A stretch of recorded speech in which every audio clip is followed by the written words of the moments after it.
मेरे अटक के नौजवानों और बुजुर्गों, और मैं आज खास तौर पे खराज तहसीन पेश करना चाहता हूं अपनी बहनों को जो भरपूर तरीके से उन्होंने शिरकत की। ये जो मेरे पाकिस्तानियों, ये जो अब वक्त सामने आ रहा है, ये हमारी हकीकी आजादी की जंग है। और इसमें मैं सबसे पहले अपने दिलेर नौजवानों को कहता हूं कि आपकी सबसे बड़ी जिम्मेदारी है कि मेरे साथ इस अब जंग में शिरकत करेंगे। और उसके बाद मैं अपनी ख्वातीन को, अपनी बहनों को, सबको कहता हूं कि आपने शिरकत करनी है। जिस तरह तहरीके पाकिस्तान में हमारी ख्वातीन ने शाना बशाना हमारे मर्दों के साथ उस तहरीक में शिरकत की थी। मेरे पाकिस्तानियों, ये हमारे मुल्क पे एक फैसला कुन वक्त है। बहुत बड़ा फैसला होने जा रहा है कि क्या हम एक आजाद मुल्क बन के रहेंगे या ये अमरीकियों के गुलामों की गुलामी करेंगे। ये फैसला कुन वक्त है। मैंने फैसला किया है कि ये पॉलिटिक्स नहीं, ये जहाद है। मैंने ये फैसला किया कि मैं किसी सूरत, जब तक अल्लाह ने मुझे जिंदा रखा, मैं कभी इन चोरों को, डाकुओं को, गुलामों को कभी कबूल नहीं करूंगा।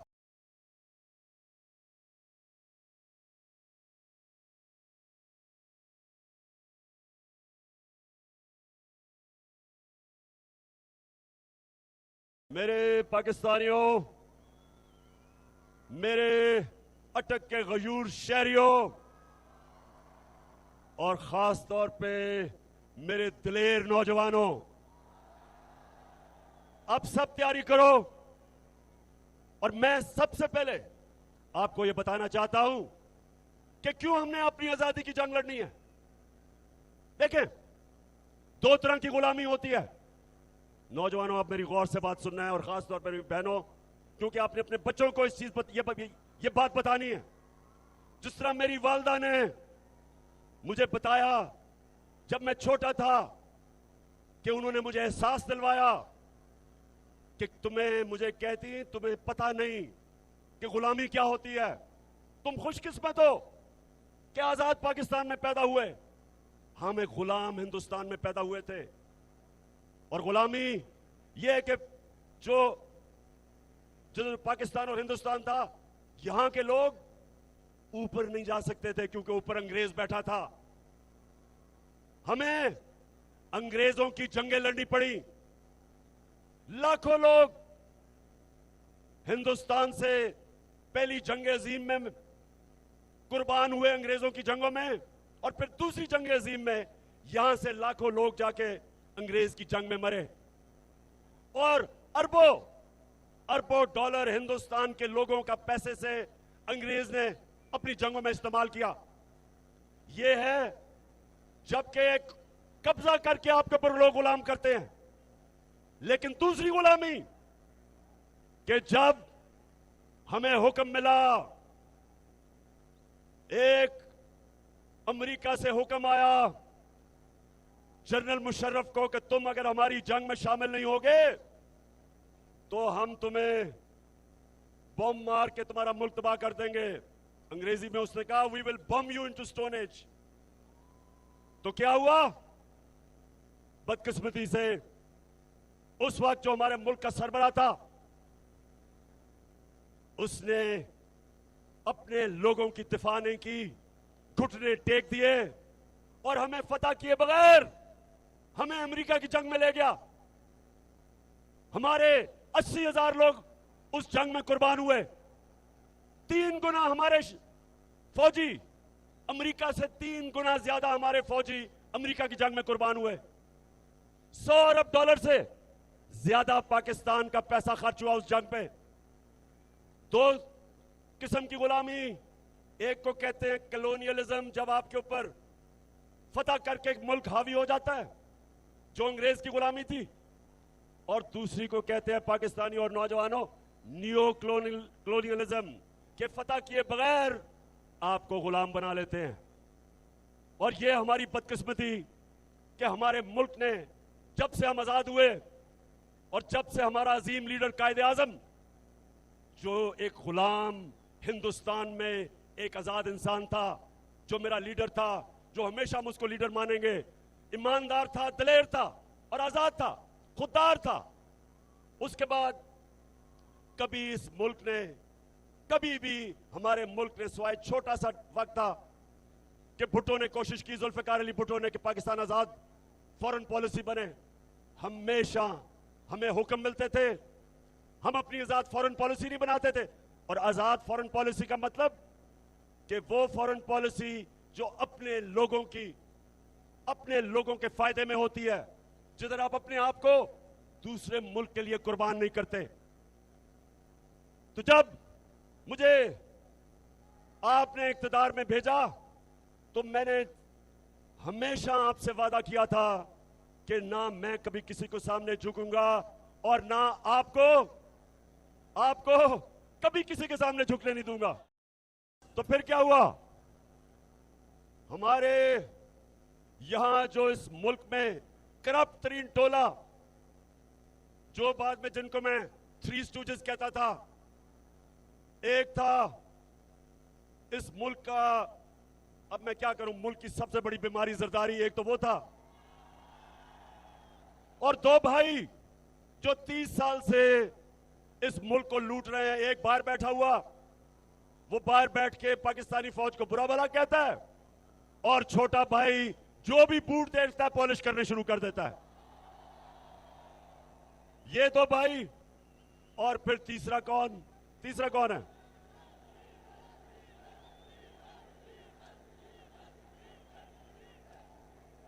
तीसरा जो 30 साल से इस्लाम को बेचता है। अच्छा, अब ये सुने, अटक नौजवानों, ये जरा सुने।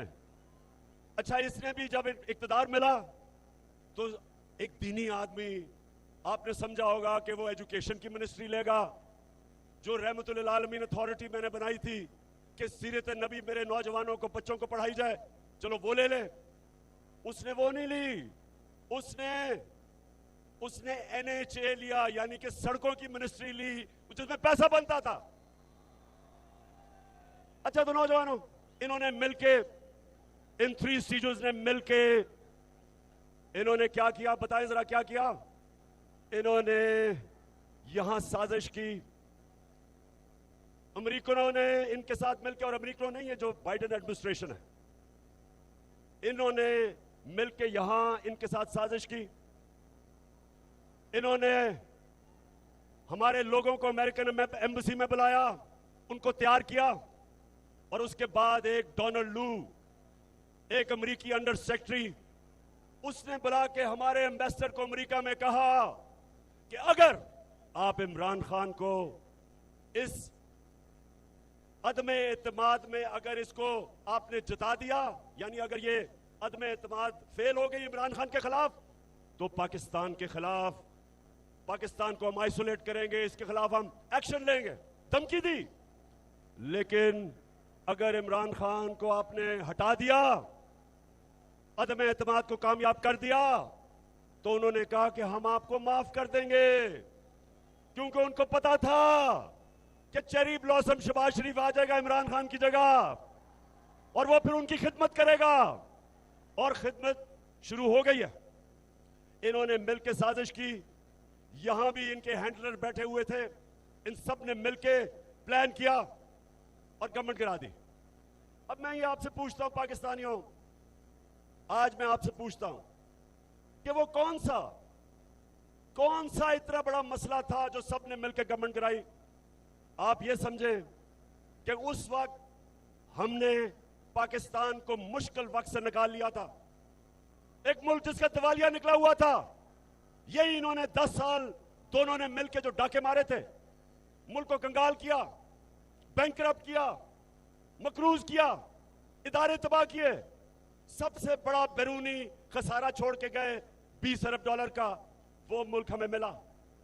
और मुझे आज फख्र यह है कि सब मुश्किलों के बावजूद हमने अपने मुल्क को खड़ा किया। हमने आहिस्ता आहिस्ता अपनी कंस्ट्रक्शन की इंडस्ट्री ठीक की, अपनी ज़राई, अपने किसानों की मदद की। मुल्क खड़ा हो रहा था। तीसरे साल में 5.6% हमारा मुल्क बढ़ा था आगे, दौलत में इजाफा हो रहा था, ग्रोथ रेट थी, रिकॉर्ड एक्सपोर्ट्स थी। हमने सबसे ज्यादा आमदनी बढ़ाई, टैक्स इकट्ठा कर रहे थे। हमने जो किसानों की मदद की, सबसे ज्यादा पैदावार किसानों ने हमारे दौर में की। तो जब ये हो रहा था तब ये साजिश हुई। तो मेरी आज बात सुने अटक के लोगों, जब ये मुझे साजिश का पता चला तो मैंने उन लोगों को, जो लोग साजिश रोक सकते थे, मैंने उनको ये बताया कि हमने बड़ी मुश्किल से मुल्क की माइशत को संभाला है। अगर अभी ये साजिश कामयाब हुई तो मुल्क को मुश्किलात का सामना करना पड़ेगा। मैंने भी बताया, मैंने शौकत तरीन फाइनेंस मिनिस्टर को कहा कि बताओ, लेकिन मुझे अफसोस से कहना पड़ता है कि हम कुछ नहीं कर सके। और आज क्या हुआ है? आज पाकिस्तान का रुपया तेजी से गिर रहा है। हमारे जो फॉरेन एक्सचेंज रिजर्व्स हैं वो इन 2 महीनों में 30% गिर गए हैं। हमारी स्टॉक एक्सचेंज नीचे, महंगाई, हर चीज महंगी, बिजली महंगी, आगे मजीद और महंगाई, हमारी माइशत नीचे जा रही है। कौन जिम्मेदार है इसका? कौन जिम्मेदार है? बताओ अटक के लोगों, कौन जिम्मेदार है इसका?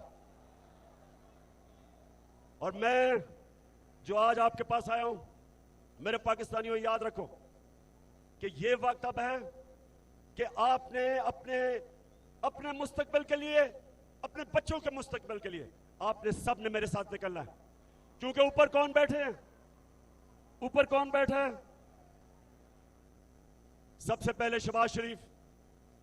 अब ये सुने जरा इसका, 24 अरब रुपए के इसके ऊपर केसेस हैं, 24 अरब रुपए के केसेस इसके ऊपर। और अब क्या हो रहा है? इसको एनओरो मिल रहा है। एफआईए जो इसके ऊपर, जिसने उसके ऊपर केस बनाए थे, अब एफआईए सारे केस खत्म कर रही है। आसिफ जरदारी जिसके ऊपर अरबों रुपए के केसेस नैब में, आसिफ जरदारी कहता है कि नैब में मैं इस्लाहात करूंगा। पाकिस्तानियों, ये है क़यामत की निशानी कि आसिफ जरदारी नैब की इस्लाहात कर रहा है। अब सोचें कि वो लोग जिन्होंने मुल्क को लूटा था, आज वो ऊपर बैठ के सबसे पहली चीज कर रहे हैं, अपने केस खत्म कर रहे हैं।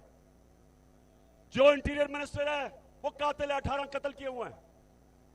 वो जो अभी गए हैं लंदन में मिलने गए हैं नवाज शरीफ को, वो सजा याफ्ता है, उसको सजा मिल चुकी है, वो भगौड़ा है, भागा हुआ है। उससे प्राइम मिनिस्टर जाके मुल्क के फैसले कर रहा है। और जो उसकी बेटी है नवाज शरीफ की, वो भी सजा याफ्ता है, उसको प्रोटोकॉल मिल रहा है प्राइम मिनिस्टर का।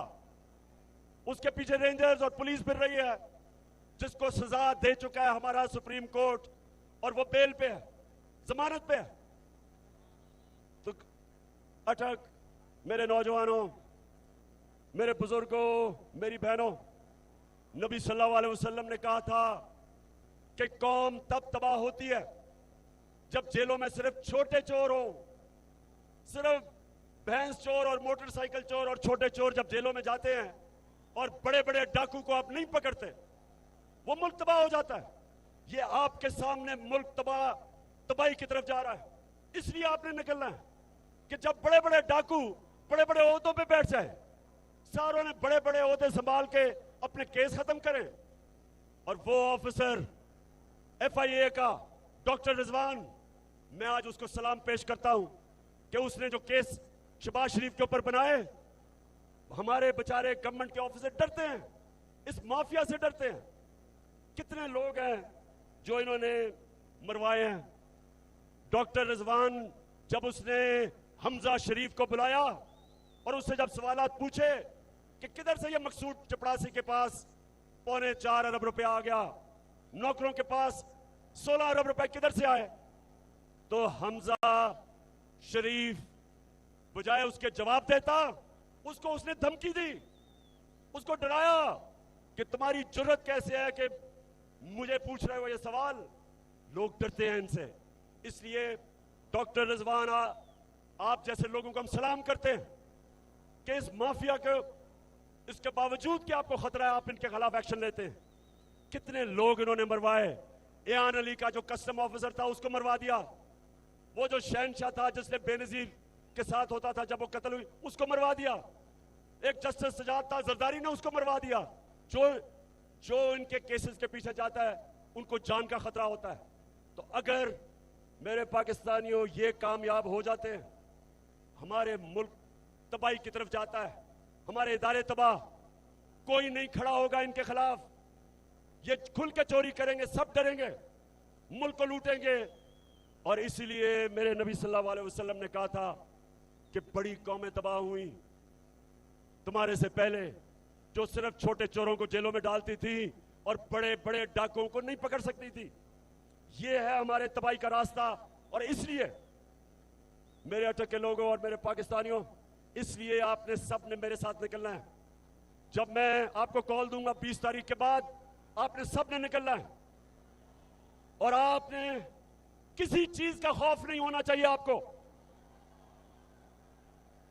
नौजवानों, मेरे नबी सल्लल्लाहु अलैहि वसल्लम ने मदीना में क्या किया था, आपको मैं आखिरी बात करने जा रहा हूं, और से सुने।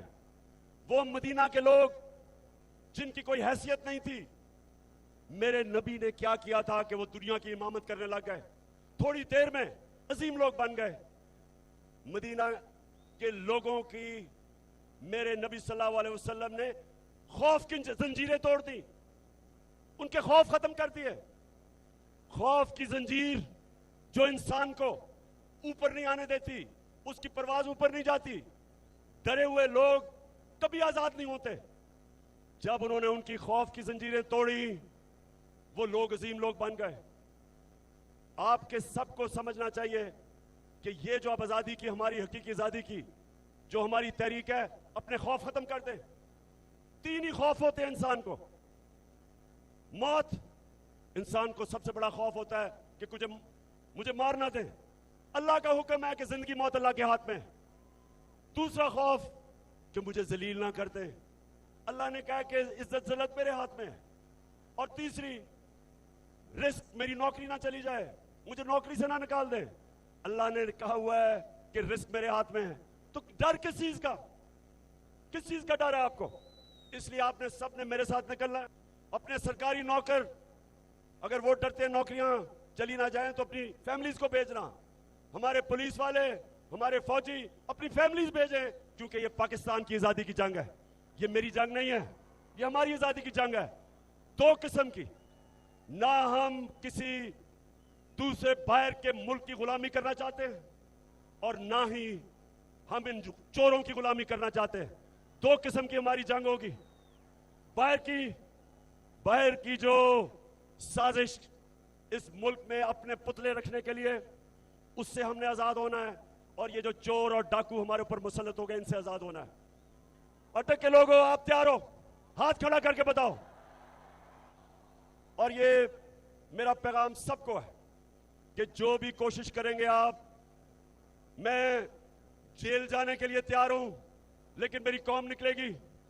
मैं अपनी जान की कुर्बानी देने के लिए तैयार हूं, लेकिन मैं किसी सूरत ना इन चोरों को मानूंगा, ना अमेरिका के गुलामों को मानूंगा। अटक के लोगों, आज जिस तादाद में आप निकले हो, और जो मेजर साहब आपको, अमीन असलम आपको और जुल्फी बुखारी आपको, सबको, और जितने भी उन्होंने भी ऑर्गेनाइज किया है, मैं सबको खराज तहसीन पेश करता हूं। सिर्फ आपने ग्राउंड बोर्ड थोड़ा और पीछे करते तो और लोग आ सकते थे, बाहर भी इतने ज्यादा लोग हैं, लेकिन आज मैं आप सबको खराज तहसीन पेश करता हूं। और इंशाअल्लाह आपकी और मेरी अब मुलाकात इस्लामाबाद में होगी। पाकिस्तान जिंदाबाद।